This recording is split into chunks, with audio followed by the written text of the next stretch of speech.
Hi అండి. మనకిప్పుడు వచ్చే ముఖ్య పండుగ, అతిపెద్ద పండుగ వచ్చేసి సంక్రాంతి. సంక్రాంతి అంటే చాలా మందికి ఇష్టం అనమాట. ఎందుకంటే సంక్రాంతి రోజు వచ్చేసి ముగ్గులు ఎక్కువగా ప్రాముఖ్యత అనమాట. ముగ్గులు ఎక్కడ చూసినా కూడా ముగ్గులు వేస్తూ ఉంటారనమాట. సో కలర్ఫుల్గా ముగ్గులు ఉంటాయి ప్రతి గుమ్మం ముందర కూడా, ప్రతి ఇంటి ముందు కూడా. అందుకని చెప్పేసి సంక్రాంతి పండుగ కూడా ఒక కలర్ఫుల్ పండుగ అండి. సంక్రాంతి వచ్చేసి పల్లెటూళ్ళలో కానీ సిటీస్లో కానీ బాగా జరుపుకుంటూ ఉంటారు.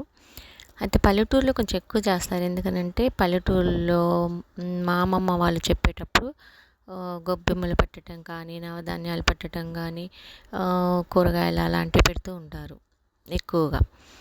సో ఇప్పుడు కొంచెం తగ్గకుండా వచ్చిందిలేండి. ఇప్పుడు అవి పెట్టట్లేదు, గొబ్బెమ్మలు కూడా పెట్టట్లేదు అనుకోండి. సో అలా గొబ్బెమ్మలు అవి పెట్టుకుంటూ వచ్చేవాళ్ళు, కలర్ఫుల్గా ముగ్గులు వేసేవాళ్ళు. ఈ సంక్రాంతి వచ్చేసి 3 రోజుల పండుగ అనమాట. ఫస్ట్ రోజు వచ్చేసి భోగి రోజు వచ్చేసి ఉదయమే లేచి తల స్నానాలు చేసి భోగి మంటలు వేసుకొని చిన్నపిల్లలకి భోగి పండ్లు పోయటం, అది భోగి పండుగ విశిష్టత. నెక్స్ట్ డే వచ్చేసి సంక్రాంతి వచ్చేసి ముగ్గులు బాగా కలర్ఫుల్గా వేస్తారండి. బాగా కొత్త బట్టలు ఇవన్నీ కట్టుకొని చిన్నపిల్లలు కానీ పెద్దలు కానీ, అంటే చుట్టాలను పిలిపించుకోవటం కానీ, ఆడపిల్లలు ఇళ్ళకి రావటం కానీ, అదంతా సందడిగా ఉంటుంది సంక్రాంతికి. సో బాగా ఫేమస్ వంటకాలు వచ్చేసి సంక్రాంతికి అరిసెలు, చక్రాలు అనమాట. ఇక 3 డేస్ ముందు నుంచి చేస్తారు. భోగి రోజు మొదలుపెట్టి భోగి రోజు చేస్తూ ఉంటారు.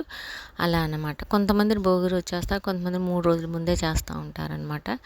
సో ఇక తర్వాత వచ్చేసి కనుమ వచ్చేసి మనకి కనుమ రోజు అంత పెద్దగా ఏం చేయరండి. ఎందుకనంటే అది కొంచెము అంటే పశువులకి ఎట్లా చేస్తూ ఉంటారు, ప్రకృతిని ఆరాధించటం అనమాట.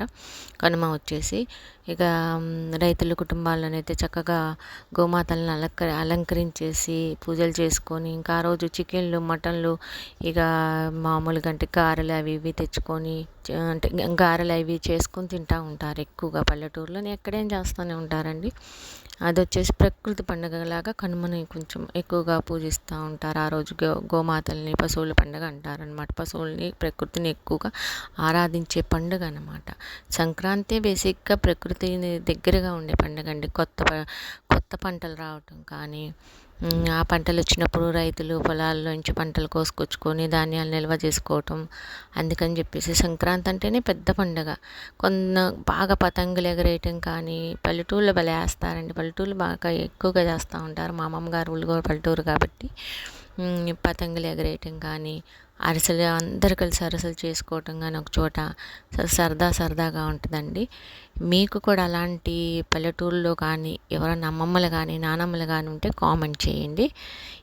ఈ వీడియో మీకు నచ్చితే షేర్ చేయండి, కామెంట్ చేయండి, సబ్స్క్రైబ్ చేయండి.